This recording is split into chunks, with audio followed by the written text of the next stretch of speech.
Hello, everyone in YouTube. Welcome back to Cthulhu-Jitsu. I thought this time I'd do something for a series of videos I wanted to do for training alone. Sometimes you're not able to find a training partner, but I still like to find a way to at least work on something. We're starting out with a grappling dummy workout I've pulled together for throws. Now, obviously, you can't replace a training partner with this, but this workout I think is helpful in order to get the basic mechanics of the throw down. Following that, it's easier to try and work on application in actual training. So, moving on to the actual techniques. Now, I always like to start my solo workout with a little shoot practice just to get used to changing positions. As you can see, I'm just doing this in my garage in my apartment complex. I have a couple of mats I keep in the basement. Now, I'm doing these without taking a very large step. The main reason for that, the first time I did this workout, I took long steps and I scraped my knees up pretty badly. Doing it this way just makes it easier to train regularly.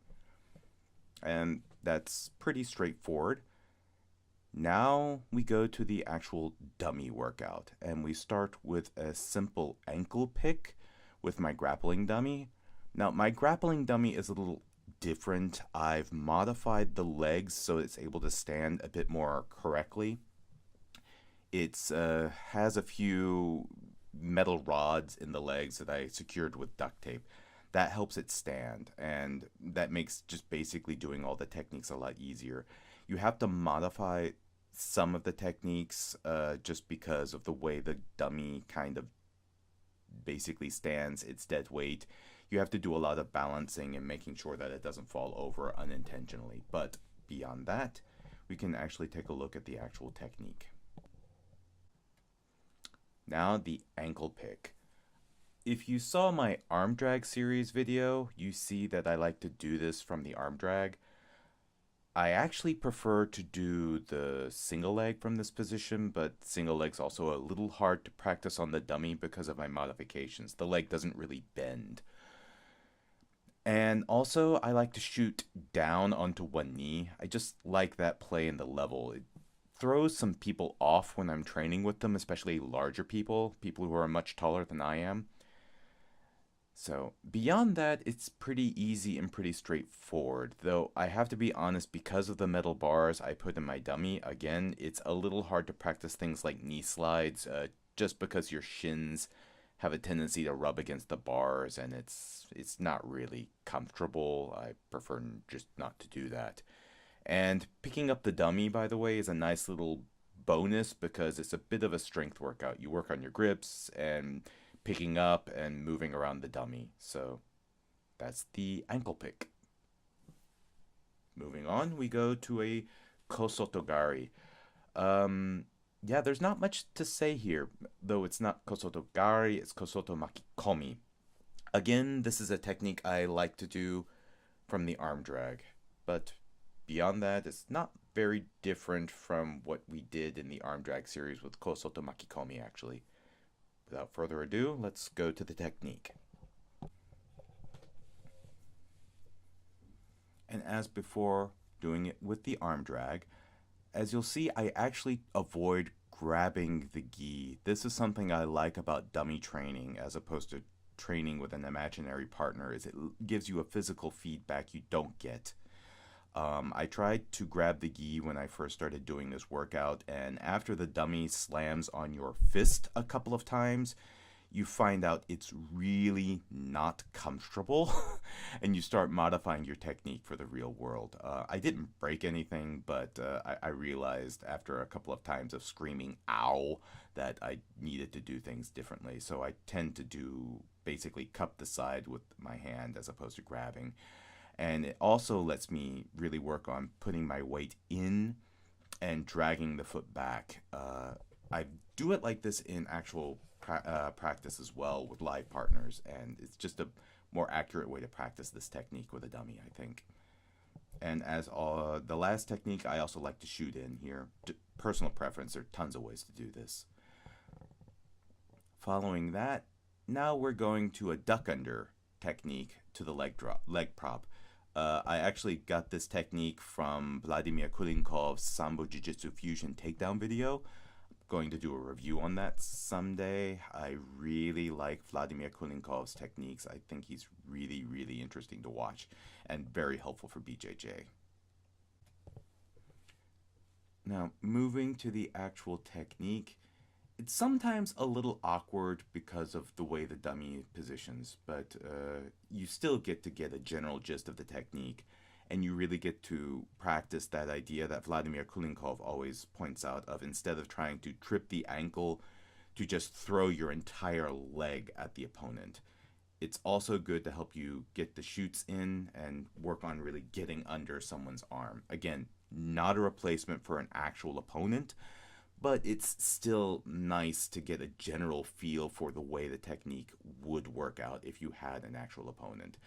I have to move the arms a bit, again, just the way the dummy is. I can't grab it on the elbows, and that's essentially it. The throw is pretty easy to do with a dummy. I don't have the same luck in real life. I need to practice this more with my actual opponents.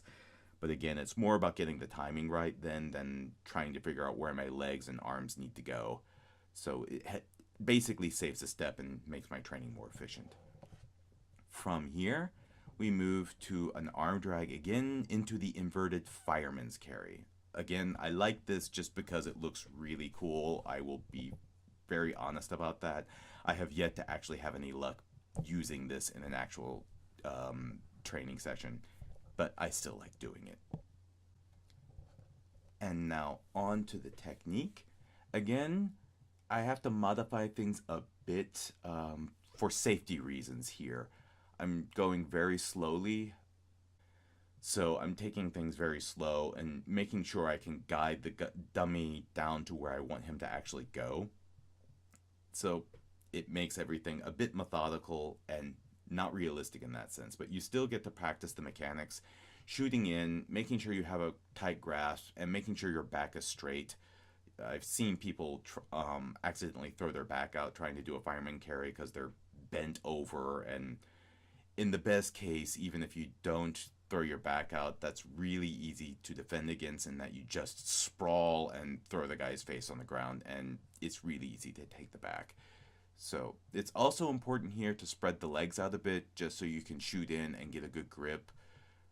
That would be done differently in training. Obviously, you try to off balance and pull him so that the leg comes forward, and then fake in and manipulate your opponent. But again, it's just about the mechanics, making sure that you can shoot in, grab the leg, and you're not constantly asking what arm goes where and how do you do things. So and that's essentially all of the practice for the inverted fireman's carry. Just one more example for everyone. I also always like to try to alternate sides. I'm a bit of a completist in that sense. So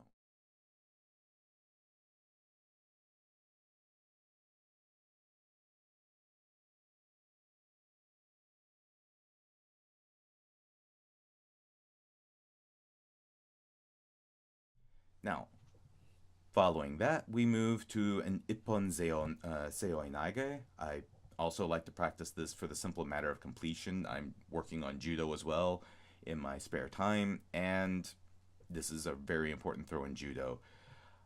We'll probably be doing a video about that later in terms of how my judo is going, but right now I'm at the very beginning, and my Ippon Seoi Nage kind of sucks, and you're going to see that in the video, but again, this is why I practice with the dummy.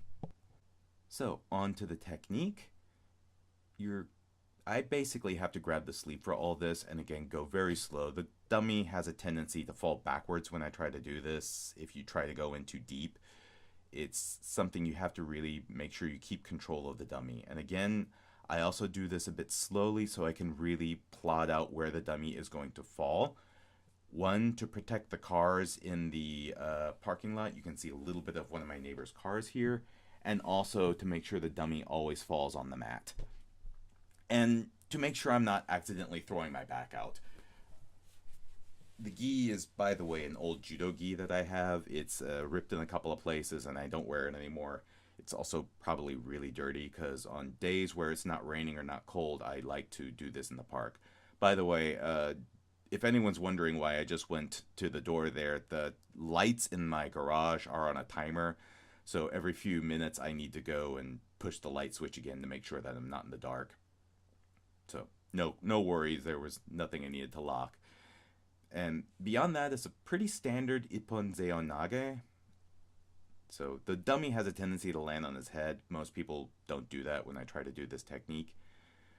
And again, picking it up, moving it around is actually a pretty good strength workout. I'm actually pretty tired at this point because I've been doing this for almost an hour now, not the specific throw, but the whole workout.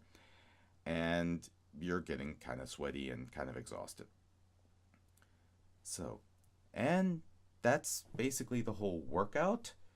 I also modified my dummy. Here's a quick example of how I did that. So as you can see, there's a lot of duct tape on the dummy, and that little bulge there is one of the steel rods. Each leg has two steel rods in it, one on the side and one on the back. Let me take a moment to zoom in here where you can actually see the tip of the rod. Again, this entire bulge that is the rod, it comes out a little at the end. You might want to try a more permanent solution to duct tape, which I have used, but I've had no problem with that. And here's what it looks like on the back of the leg. As you can see, it's in both legs, like I said. So this keeps the dummy stable and helps it stand a bit more consistently and a bit more erect. And that is the way the dummy looks. So I always like to do this workout at time instead of number of repetitions, which basically means you can shift it around as you like. So if you want to do a little bit more or a little bit less, depending on how much time you have that day, you can set your amount of time for so many minutes per technique. The way I like to do it is basically for my long workout, I do 10-minute sessions for each technique. So 10 minutes of shoots, 10 minutes ankle picks, 10 minutes of Soto, and. And for short workouts, I like to do 5 minutes of each. So 5 minutes shoots, 5 minutes ankle pick, and so forth and so on. That actually makes things really easy for me to keep track of and plan my day. So sometimes I'll do this in my lunch break when I'm working at home, or at the end of the day, and depending on just the way my day looks. So that is the dummy workout. Thank you for watching, and yeah. Turn off YouTube and hit the mats. Bye bye.